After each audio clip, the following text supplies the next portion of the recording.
Hi, are you bus 1 or 2? Dozens of people up before dawn. For 16-year-old Kylie Blue, it's even earlier than she has to get up for school at Lancaster Catholic. I never really have had an opportunity to see the Pope before, and we kind of figured he's so close. How can you not when he's like an hour away in Philly?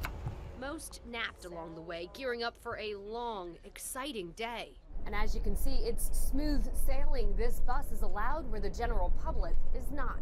Yeah, I've never seen the Schuylkill like this. I wish it was like this all the time when I have to drive it. He may be more excited about that than seeing the Pope. He's giving me every excuse under the book. Oh, we're going to walk forever. We're going to have millions of people. It's going to rain. That's because being on this bus to see the Pope isn't a once-in-a-lifetime opportunity for them. The couple saw Pope Francis 2 years ago in Rome. So Bruce Weaver's here. Because my wife wanted to go see him again. You didn't want to go? Been there, done that, got the rosary. I thought she wanted to go, so I'm along. I go with her. Well, part of the Pope's message here is to stress the importance of families sticking together. In Philadelphia, Caitlin Smith, News 8. A moment so many people waited for so long. Pope Francis finally arriving in Pennsylvania, completing this journey through 3 U.S. cities, and what a moment it was, descending the staircase, meeting the dignitaries.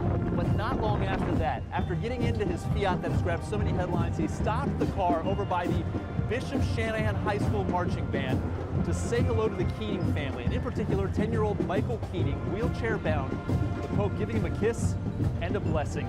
An incredible moment for everyone here. It's completely overwhelming. I mean, I can't even put it into words what it was like. Just seeing him walk over, just seeing him in person, and then come over and giving my son a blessing and giving him a kiss on the forehead. It's just a dream come true. Chuck is the Shanahan High School Marching Band director. Michael's twin brother Christopher and sister Katie brought to tears in a moment that everyone present will never forget. With plenty of time and nowhere to go, this church group from Florida made the most of it. Thousands upon thousands of pilgrims, just in a sea of people, lined up behind yet thousands more. We're going to have to go back up 18th Street and get in the back of the line. The expectation might have been sharp elbows and sharper words, with so many people cramped in such little space. But not here. And not for this. If Jesus on you, you gotta be happy. In the masses, we found a delegation from Mount Joy. We come here because we love Pope Francis. They'd been on their feet most of the day and still faced hours of standing in line to get through security. But you'd never know it. We feel very blessed to be here. So we're looking forward to getting a glimpse of the Pope. And that's why they're all here. From different backgrounds, different races, and ages. Just can't get better than this. They all love God, and they're all here to see the Pope. But when I saw him pass by, that was worth it. You know what I'm saying? It was, 1 second, but it was worth it.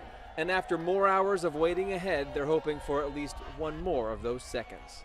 I have in my heart these stories of suffering.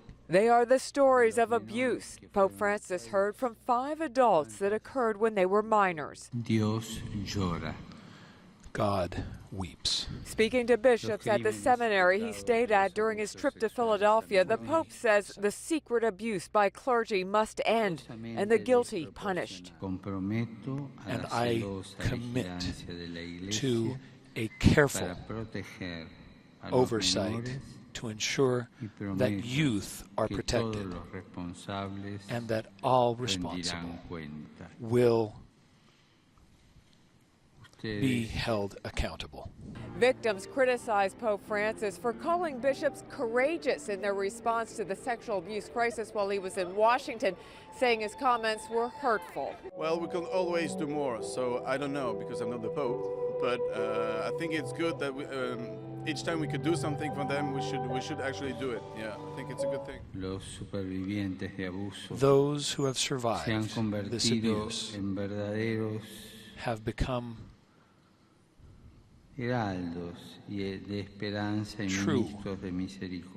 heralds of mercy. And they hope for all victims justice. In Philadelphia, Barbara Barr, News 8. When Tate Towers asked the Lidditz planing mill for a specialty piece of furniture September 10th, one thing stood out. Time frame was the unique thing. They needed to have this project done in 10 days, period. They needed a lectern. That's all the mill knew. The corner was torn off, so we had no information as to where this was going or who it was for. All the parts were just pretty much kind of scattered out.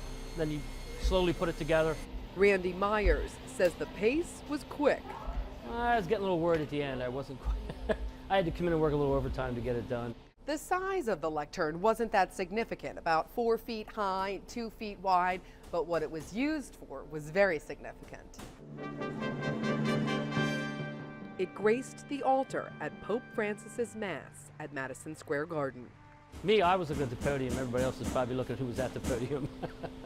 Never thought anything like that would ever happen, so it's great. It's great. In Lidditz, Lancaster County, Meredith Jorgensen, News 8. They left the historic Mass the same way they flocked to it. Say hi, Mommy. In spontaneous song. Oh yeah, there is a lot to celebrate. Right now we're happy. We receive a big blessing from the Pope. This religious weekend is not yet over for these pilgrims from Boston. After this, they will go to one more church service and then one more tomorrow morning before heading home. This group of Catholics was out to catch a bus back to the Susquehanna Valley with some unforgettable memories in tow. We were about less than 20 feet away from the Pope. It's pretty incredible. It was amazing.